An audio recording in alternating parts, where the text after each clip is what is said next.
Topologi jaringan. Topologi jaringan adalah cara menghubungkan komputer atau perangkat lain untuk membentuk jaringan.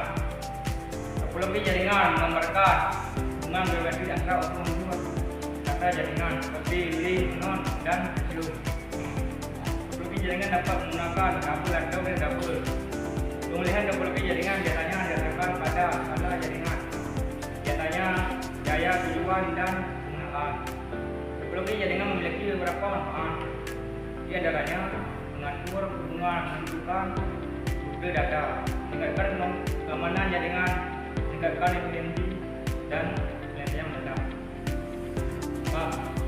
Konsep dasar topologi jaringan. Konsep dasar topologi jaringan adalah cara menghubungkan komputer atau perangkat lain untuk membentukkan jaringan. Hubungan geometris. Hubungan geometris adalah perangkat berdasarkan hubungan geometris antara unsur-unsur jaringan seperti node, link, dan session. Media transmisi. Topologi jaringan menggunakan media transmisi seperti kabel, TV, fiber optik, atau media dari kabel. Pengaturan visi.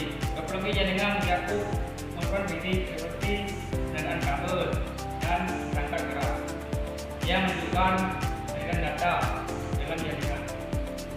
Jenis-jenis topologi jaringan. Topologi ring, topologi cincin menggunakan LAN card untuk membuat koneksi antara satu komputer dengan komputer lain dalam sebuah rangkaian yang berbentuk lingkar seperti cincin. Kelebihan topologi ini adalah lain, terutama koneksi yang baik, biaya instalasi yang cukup murah, dengan proses dan kompresi yang mudah, serta instalasi cukup mudah dilakukan. Kekurangan dari topologi ini dan lain seperti yang cukup rumit, serta menjadi terdapat arus data serta koneksi baru akan terganggu dalam operasi yang bermasalah. Jenis-jenis topologi jaringan. Topologi bus. Topologi bus ini menggunakan pada jaringan berbasis kabel atau wasir di sepanjang konektor dan node lain. Konektor yang menggunakan topologi bus yaitu terminal konektor dan PNC serta TNCC. Kelebihan dari teknologi bus antara lain menambahkan buah stasiun dan lain baru, lebih mudah dilakukan, sangat sederhana dan mudah dilakukan. Memiliki gaya instalasi yang cukup murah karena hanya dari kabel yang terkait. Kekurangan teknologi bus antara lain pengiriman data, juga menerima data kurang efisien serta terjadi kebakaran. Masalah pada operasi jika ada kabel yang terputus. Topologi mesh. Topologi ini biasanya menempatkan untuk instalasi dengan banyak jalur. Topologi ini juga menggunakan kabel tunggal sehingga pengiriman data biasanya cepat karena tidak melewati atau apa. Kelebihan dari topologi ini mesh antara lain keamanan data yang baik, limit yang besar, tidak jadi kebakaran arus karena memiliki jalur pengiriman data yang banyak. Kekurangan dari topologi mesh antara lain penggunaan kabel yang cukup banyak, biaya yang cukup mahal, serta instalasi yang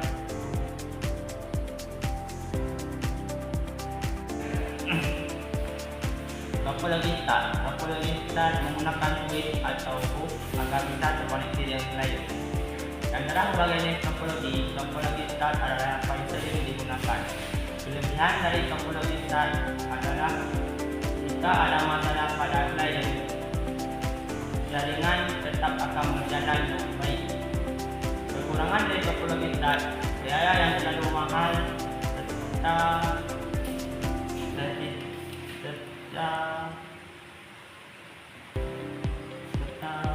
menggunakan banyak kabel.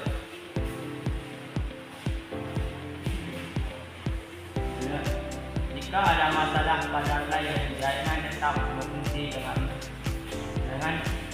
jika ada masalah pada lain, jaringan maka semua jaringan komputer akan stop. Topologi tree. Topologi ini merupakan gabungan antara topologi bus dan topologi start. Jenis topologi ini digunakan untuk interkoneksi antara hierarki yang berbeda-beda. Kelebihan dari topologi tree antara lain mudah dikembangkan menjadi topologi yang lebih luas.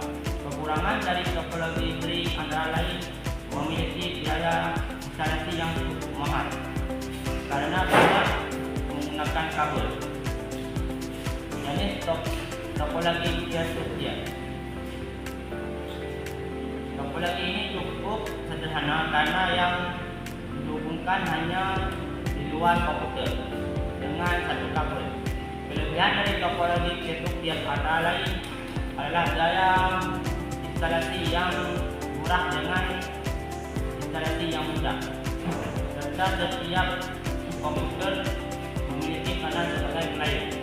Kekurangan dari topologi peer-to-peer antara lain terletak kesulitan untuk mengembangkannya, keamanan yang masih rentan, masalah serta proses Di HP ya, topologi. Topologi linear. Topologi linear menggunakan satu kabel yang di setiap komputer sebagai konektor di masing-masing titik sambung. Kelebihan dari topologi linear antara lain mudah dikembangkan hanya menggunakan sedikit kabel. Kekurangan dari topologi linear antara lain pada keamanan yang cukup rentan serta efisien. Topologi hybrid. Topologi ini menggunakan gabungan dari beberapa jenis topologi. Kelebihan dari topologi hybrid antara lain sifat yang fleksibel sehingga mudah dikembangkan. Kekurangan dari topologi hybrid antara lain instalasi yang cukup rumit serta memiliki kekurangan di bagian keamanan. Perangkat jaringan komputer. Yang pertama adalah server. Server berfungsi untuk sebagai media menyimpan informasi serta mengelola jaringan komputer. Perangkat server pada umumnya harus memiliki spesifikasi yang lebih tinggi dari klien karena dibuatnya server bertujuan untuk melayani komputer klien. Yang kedua adalah kabel jaringan. Untuk dapat menghubungkan klien dengan server atau perangkat lainnya, diperlukan adanya kabel jaringan. Terdapat berbagai jenis kabel untuk pembuatan saluran jaringan sesuai dengan kebutuhan dengan kelebihan dan kekurangannya masing-masing. Diantaranya seperti koaxial, fiber optic, with pair. Yang ketiga adalah network interface card atau NIC. NIC seringkali bisa disebut juga dengan LAN card expansion board yang digunakan supaya komputer dapat terhubung dengan jaringan. Sekarang ini sebagian besar komputer modern sudah memiliki NIC secara built-in. NIC sendiri memiliki berbagai variasi yang dibedakan berdasarkan kecepatannya. Di antaranya Ethernet 10 MB per second, Bus Ethernet 100 MB per second, Gigabit Ethernet 1000 MB per second, dan juga 10.000 MB per second. Yang keempat adalah wireless card. Wireless card merupakan sebuah perangkat untuk dapat menghubungkan sebuah perangkat jaringan ke jaringan kabel. Sebagian besar laptop generasi sekarang sudah memiliki jaringan kabel bawaan dari pabrik. Tetapi untuk komputer desktop perlu untuk menambahkan jaringan kabelnya sendiri. Yang kelima adalah hub dan switch. Hub dan switch adalah dua perangkat berbeda namun memiliki satu kegunaan yang sama, yaitu menghubungkan beberapa komputer ke dalam satu jaringan. Namun secara fisik berbentuk dari switch hampir sama dengan hub. Tapi jika dilihat dari sisi logika sama dengan beli. Switch memiliki dua tipe, yaitu unmanaged switch yang merupakan tipe termurah dan managed switch yang merupakan tipe termahal. Yang keenam adalah router. Router merupakan perangkat jaringan yang memiliki tugas untuk menghubungkan jaringan kabel LAN dengan jaringan kabel atau WAN dan mengelola lalu lintas data dalam jaringan tersebut. Router sendiri dapat menentukan jalur terbaik dikarenakan memiliki cabel routing untuk dapat melakukan pencatatan terhadap semua alamat di dalam jaringan. Yang ketujuh adalah bridge. Bridge merupakan sebuah piranti yang digunakan untuk dapat meneruskan lalu lintas antara segmen jaringan berdasarkan informasi pada sebuah data link. Bridge juga memiliki fungsi untuk membagi jaringan yang besar menjadi beberapa jaringan yang kecil.